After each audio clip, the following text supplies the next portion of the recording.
March 5th, 2026, RO2, 17 local time. At a passive signals monitoring installation in the eastern Mediterranean, a duty analyst is staring at a track that should not exist. On her display, an Ilyushin IL-76, one of the heaviest transport aircraft ever built, a Soviet-era design originally developed to move armored vehicles across continental distances, is crossing Iranian airspace on a heading 40 kilometers west of its filed flight plan. The transponder is squawking a civilian cargo code registered to a logistics company out of Yekaterinburg. The declared cargo at departure, precision industrial machinery. Nothing about the filing is unusual, except for two things. The first, the aircraft's altitude profile. Heavy lift transports loaded to their declared weight class cruise at specific altitudes governed by fuel load and aerodynamic efficiency. This aircraft is flying lower than that. Not dramatically lower, precisely lower. The kind of deviation that engineers recognize when a payload is denser than declared, when something inside that fuselage weighs more than metal components, would weigh at the volume claimed. The discrepancy is not large enough to trigger an automatic flag. It is large enough to matter. The second, a passive detection network that blankets this corridor, operating under a classification level that will not appear in any official briefing you will ever be permitted to read, registers an electromagnetic signature consistent with shielded radioactive material. The reading is faint. It sits within the margin that can be dismissed as instrument noise, or as the residual contamination common in industrial components shipped from Russian manufacturing zones. It can be dismissed. It probably will be dismissed officially. The analyst logs both anomalies. She cross-references the destination airfield, not to Mehrabad, not the international hub outside Tehran, not any facility on the primary military airfield registry. A secondary installation in Khuzestan province, a facility that commercial satellite imagery had flagged 8 months earlier for unexplained infrastructure expansion. New access roads, reinforced storage structures, power grid upgrades that are inconsistent with the facility's declared civilian function. She writes one line in her log, not an assessment, not an alert, an observation. The track continues west to east across the Iranian plateau. 4 hours later, a second aircraft follows the same corridor. The same altitude deviation, the same electromagnetic signature, the same airfield. When the story eventually surfaced, filtered through the layers of intelligence classification, diplomatic calculation, and institutional reluctance that govern what becomes public knowledge, the version that emerged bore little resemblance to what the passive monitoring logs contained. The United States State Department issued a statement describing what it called serious concerns about the deepening of Russia-Iran cooperation in the context of ongoing ceasefire negotiations. The language was carefully chosen. Concerns, not condemnation, not confirmation. Concerns. A senior spokesperson, when pressed at a briefing on the matter, said the United States was monitoring the situation closely and consulting with partners. The word nuclear did not appear in the official statement. The word uranium did not appear. The word material did not appear. The statement was, in a technical sense, accurate. It contained no falsehood. It also contained no information. The Israeli government, through its official spokesperson, declined to comment on what it described as specific intelligence matters, a phrase that has become, in modern geopolitics, the most reliable signal available that the intelligence matters in question are both specific and deeply alarming. Within 72 hours, 3 major Western outlets ran versions of the story, sourced through Israeli and Gulf regional reporting. The coverage was consistent in its framing. Russia's ongoing offer to serve as nuclear intermediary, the Trump administration's rejection of that offer, the fragile ceasefire framework under negotiation in Oman, geopolitical chess, a diplomatic move in an ongoing negotiation. The story was covered as a development in a process, not as a rupture in a doctrine. 3 things were entirely absent from every version of the coverage. The specific enrichment level of the material delivered, not a detail, but the single number that determines whether this is a diplomatic gesture or a weapons program intervention. The technical profile of the delivery itself, 2 aircraft, not 1, coordinating to a secondary facility that does not appear in Iran's official IAEA declarations. And the timing, not random, but the precise 10-day window between the April 8th conditional ceasefire declaration and the scheduled resumption of indirect talks in Muscat. A window chosen, and the choice itself is a message that none of the coverage decoded. The story was covered. It was not understood. But that is not the whole story. To understand what Russia transferred, and why the United States response is not diplomatic concern but structural panic, you need to understand what Iran's nuclear program looked like before June 2025 and what it looks like now. Think of Iran's nuclear program as a vault, not the kind that holds currency, the kind that holds a combination, a specific, irreversible sequence of technical knowledge, enriched material, and operational infrastructure that, once assembled in the correct order, produces a weapon. The vault's contents were accumulated across 22 years of investment, evasion, and reconstruction. The International Atomic Energy Agency confirmed in the months before Israel's June 2025 campaign that Iran held more than 408 kilograms of uranium enriched to 60% purity. Weapons-grade uranium sits at 90%. The distance between 60 and 90 sounds modest. In nuclear physics, it is not modest. It is the distance between a laboratory demonstration and a functional device. What matters is not just the gap, it is the infrastructure required to close it. This is the part you will not find anywhere in mainstream coverage.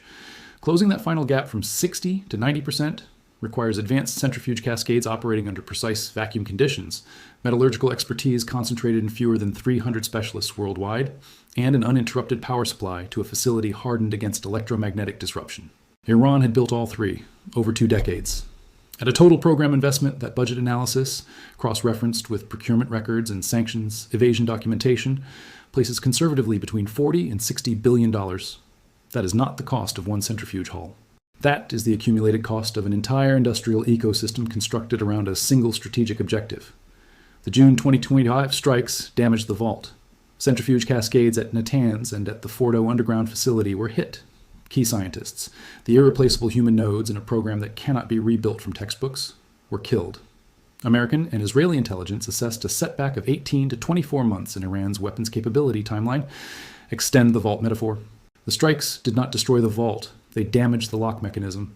The combination, the institutional knowledge, the surviving enriched stockpile, the theoretical design work completed before the strikes, was not destroyed. It was dispersed, hidden, moved to locations that neither American nor Israeli targeting databases had mapped with confidence. When Operation Epic Fury struck again in February 2026, decapitating the regime, damaging additional facilities, triggering the Strait of Hormuz closure, the vault was hit a second time. Cumulative Western intelligence assessment put Iran's weapons-grade timeline at approximately 12 months, contingent on receiving no external assistance. That contingency is the entire story. Imagine you are one of the 200 surviving specialists in Iran's Nuclear Technical Directorate tonight. 2 military campaigns have destroyed decades of your work. Your colleagues are dead. Your primary facilities are damaged. Your program has been publicly declared finished by the governments of the United States and Israel. And now a cargo aircraft, 2 cargo aircraft, have just delivered material that compresses the remaining distance between where you are and where you need to be. You do not celebrate. You recalculate. Because here is what Russia delivered. Not a weapon. Something more precise and more strategically dangerous.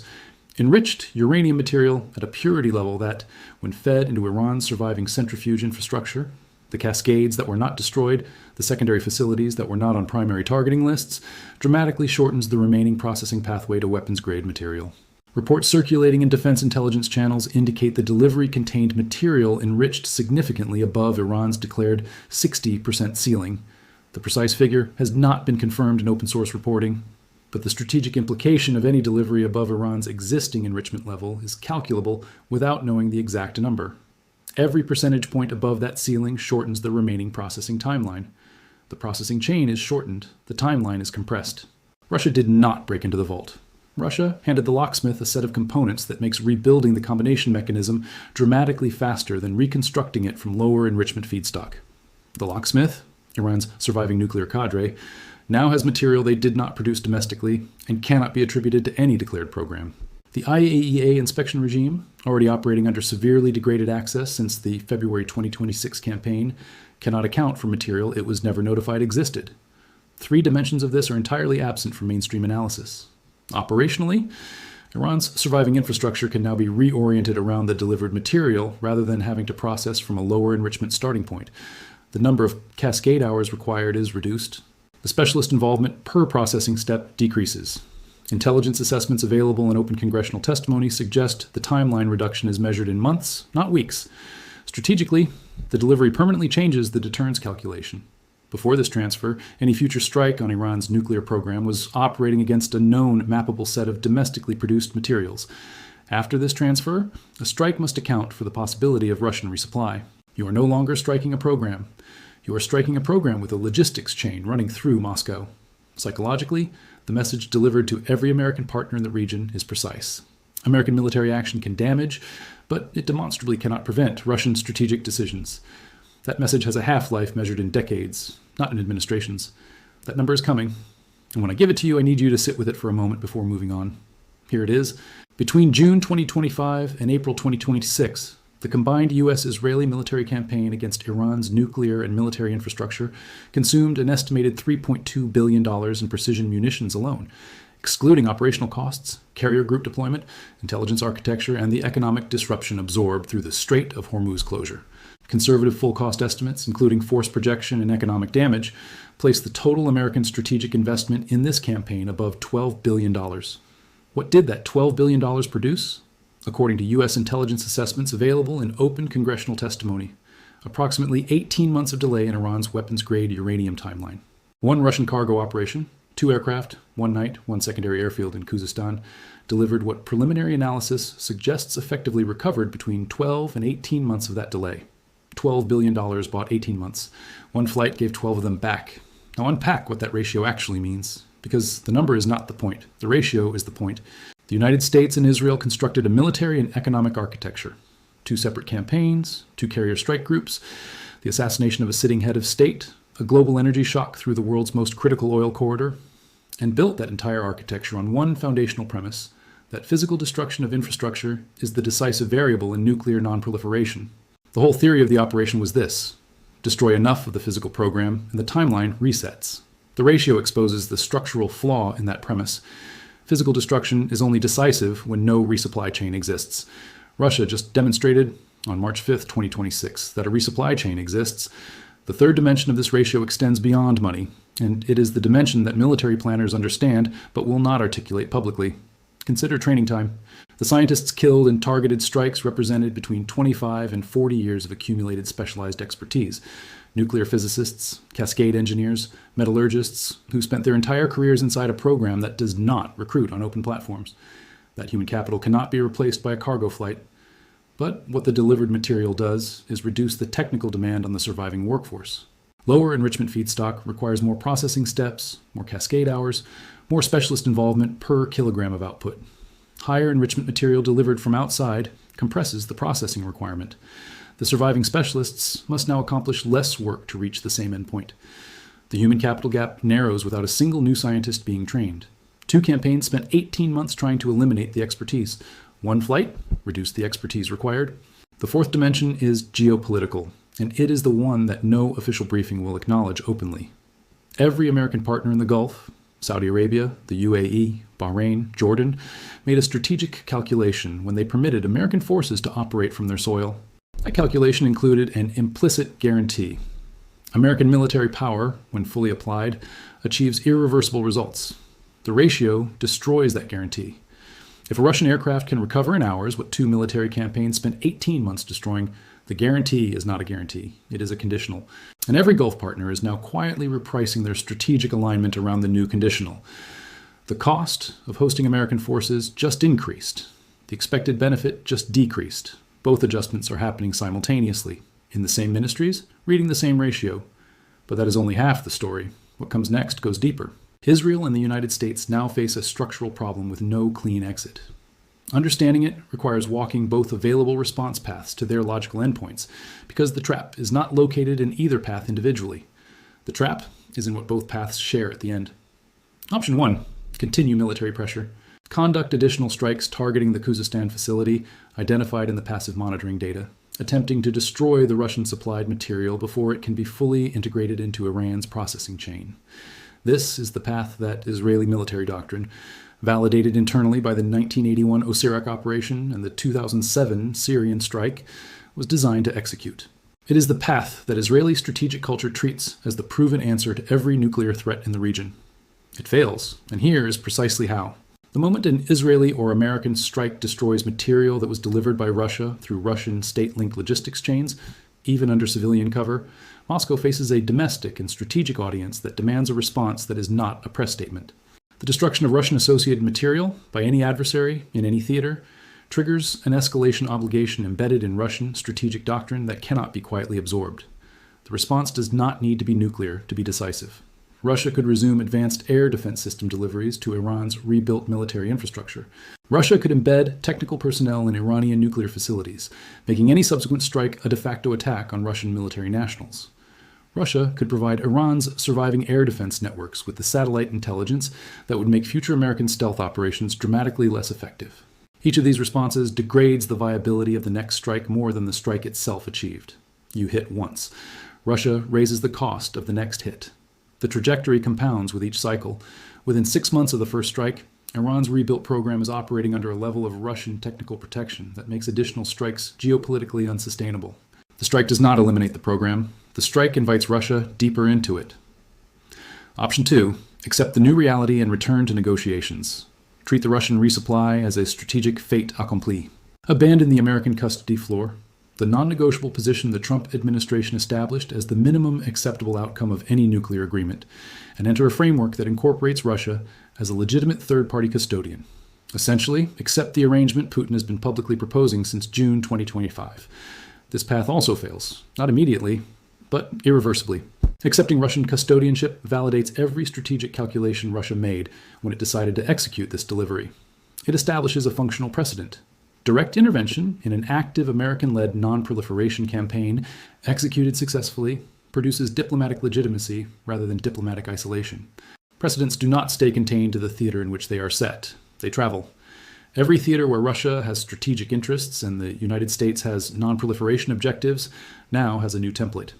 The acceptance point, the moment Washington agrees to Russian custodianship, becomes the departure point for a renegotiation of American strategic primacy that does not end in the Middle East. Both paths converge at the same structural outcome: Russia embedded in the nuclear architecture of the Middle East, with a legitimacy it did not possess before February 28, 2026. The hidden third option, the apparent escape route that multiple analysts are currently mapping, is a revived multilateral framework: China, Russia, the European Union, and the IAEA constructing a broader version of the 2015 nuclear deal. It looks viable. It is not. China and Russia's shared interest in this framework is precisely that it dilutes American unilateral leverage over the non-proliferation outcome. The moment the United States enters a consensus process, the non-negotiable American floor, zero enrichment, American custody, becomes negotiable by definition. In a multilateral consensus, no single party's non-negotiables survive intact. Iran knows this. Russia knows this. The third option is a corridor that leads to the same room as options 1 and 2, through a longer and more expensive route. The name for this structure in strategic doctrine is a foreclosure trap. Every exit from the immediate crisis produces a larger crisis downstream. Now consider the historical parallel that no analyst drawing on the current media narrative has yet invoked.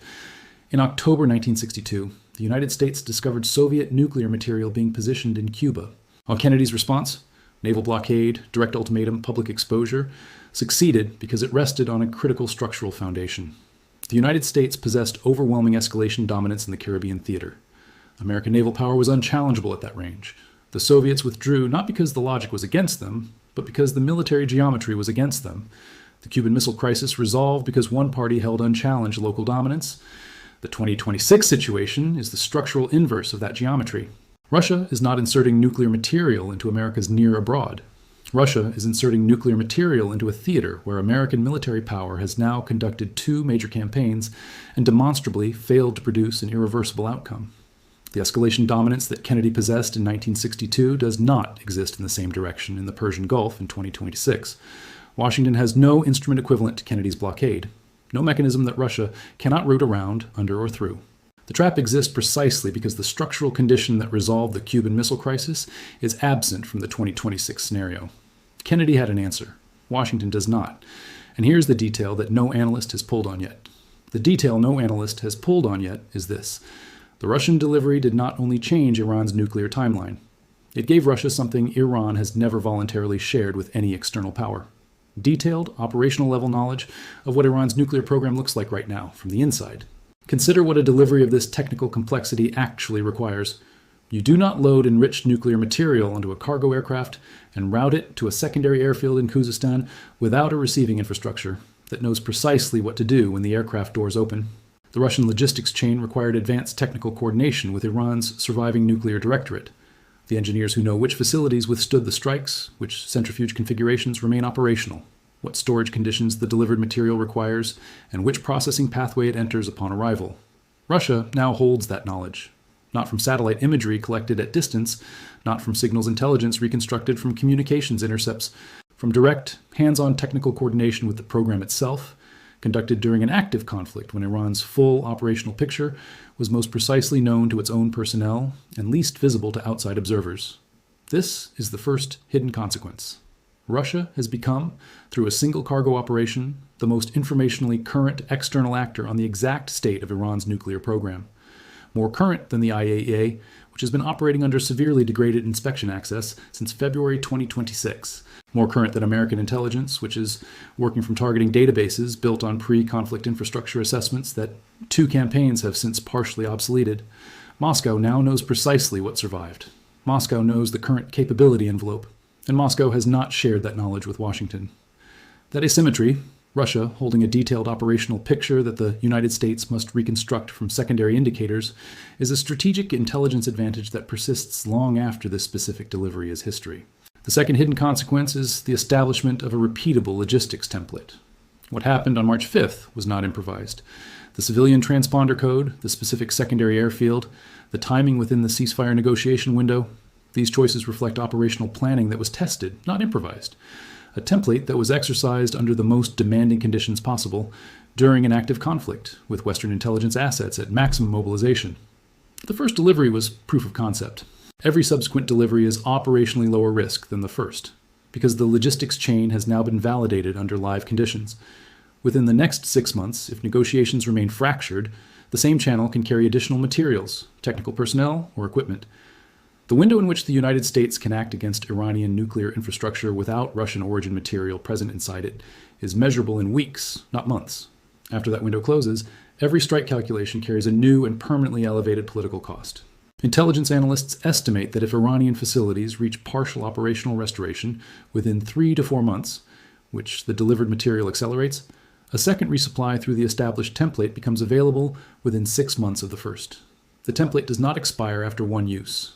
The third hidden consequence reshapes the regional nuclear architecture more permanently than anything that has happened since Israel quietly assembled its own arsenal in the 1960s.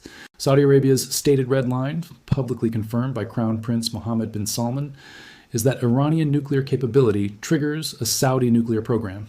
That red line has always been understood, in Western analytical circles, to mean Iran completing a functional weapon. But the actual strategic trigger is more sensitive, and it has already been crossed.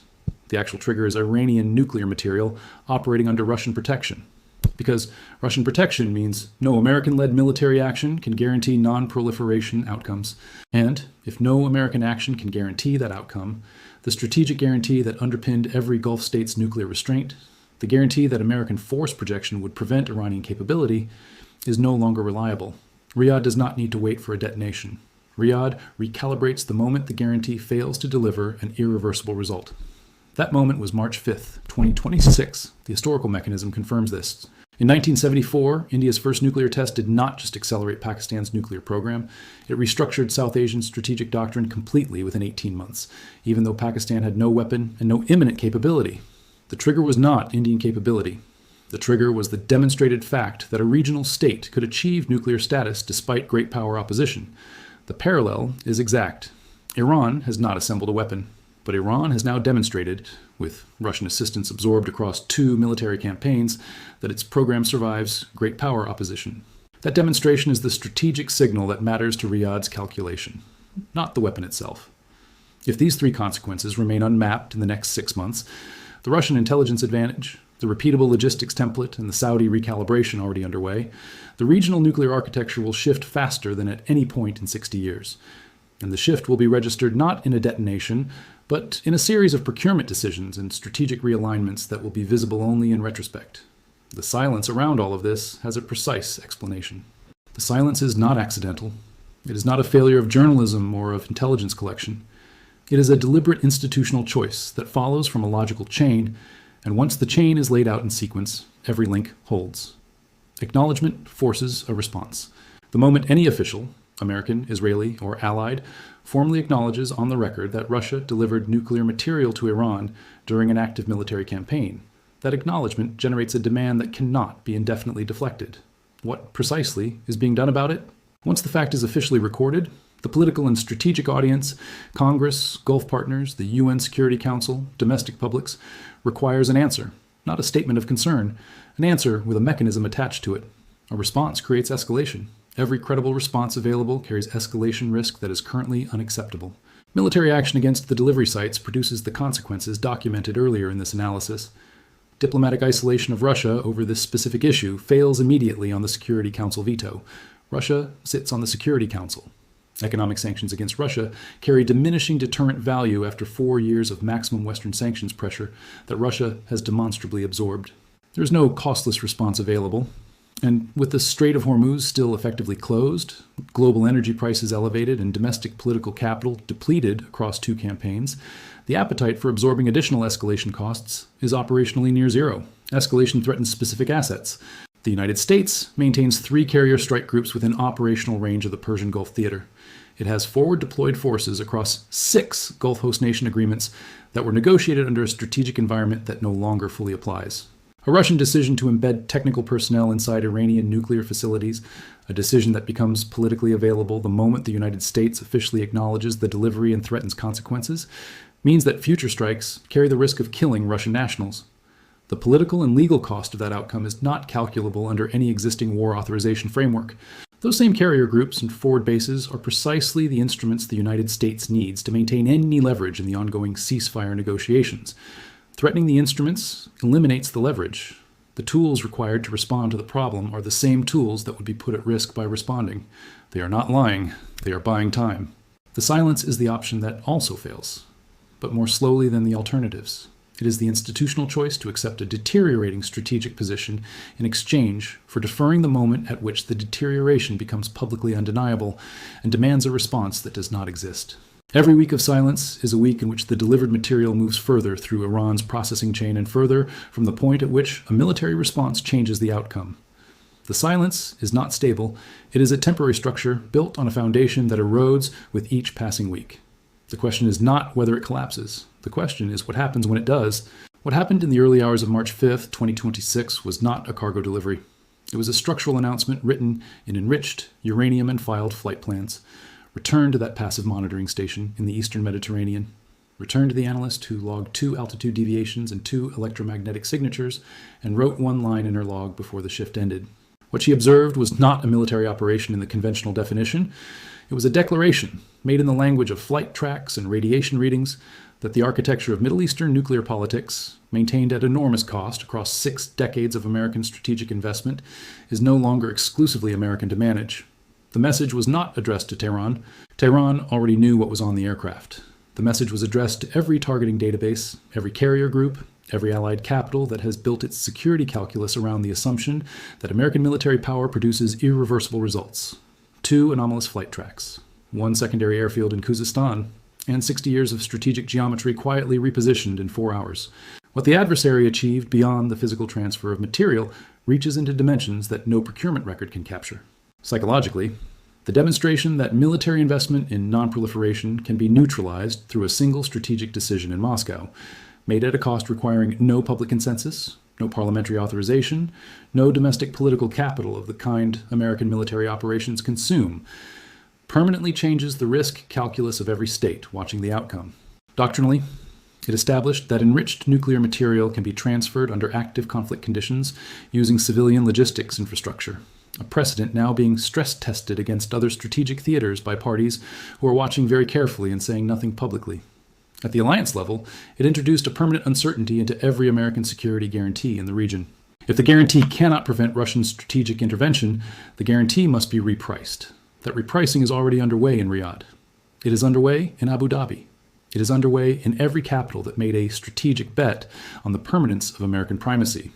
$12 billion was spent, but what was transferred in the dark on March 5th has no price tag.